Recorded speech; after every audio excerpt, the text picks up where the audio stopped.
வெள்ளம் பாதித்த பகுதிகளில் பல்வேறு தரப்பினரும் களமிறங்கி நிவாரணப் பணிகளை மேற்கொண்டுள்ள நேரத்தில் அமைச்சர் ஓ பன்னீர்செல்வத்தின் அறிக்கைக்கு பதில் சொல்வது சரியாக இருக்காது என்று நடிகர் கமல்ஹாசன் விளக்கம் அளித்துள்ளார்.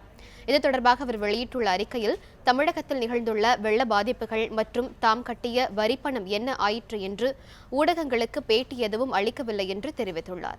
இந்த கடிதம் வடநாட்டு பத்திரிகை நண்பர் ஒருவருக்கு எழுதிய ஆங்கில கடிதத்தின் தோராயமான தமிழாக்கமை என்று கமல்ஹாசன் தெரிவித்துள்ளார். இந்த கடிதம் தொடர்பாக எழுந்துள்ள விவாதங்களுக்கு முக்கியத்துவம் கொடுக்காமல் பிறகு வைத்துக் கொள்ளலாம் என்று தாம் விட்டுவிட்டதாகவும், ஆனால் அந்த தவறு இப்போது விஸ்வரூபம் எடுத்திருப்பதாகவும் தற்போது பதில் அளிப்பதாக கமல்ஹாசன் கூறியுள்ளார். மேலும் பல்வேறு இயக்கங்களில் உள்ள தமது ரசிகர் இயக்கத்தினர் நற்பணி செயல்களில் தடுமாற்றம் கண்டுவிடக்கூடாது என்பதற்காகவும் இந்த விளக்கத்தை அளிப்பதாக அவர் குறிப்பிட்டுள்ளார்.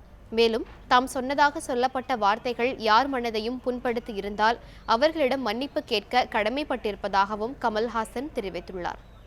ஆளும் அரசு எதுவாக இருந்தாலும் அவர்களுடன் இணைந்து கடந்த 36 ஆண்டுகளாக தங்கள் இயக்கம் நற்பணிகள் செய்து வருவதையும் கமல்ஹாசன் சுட்டிக்காட்டியுள்ளார்.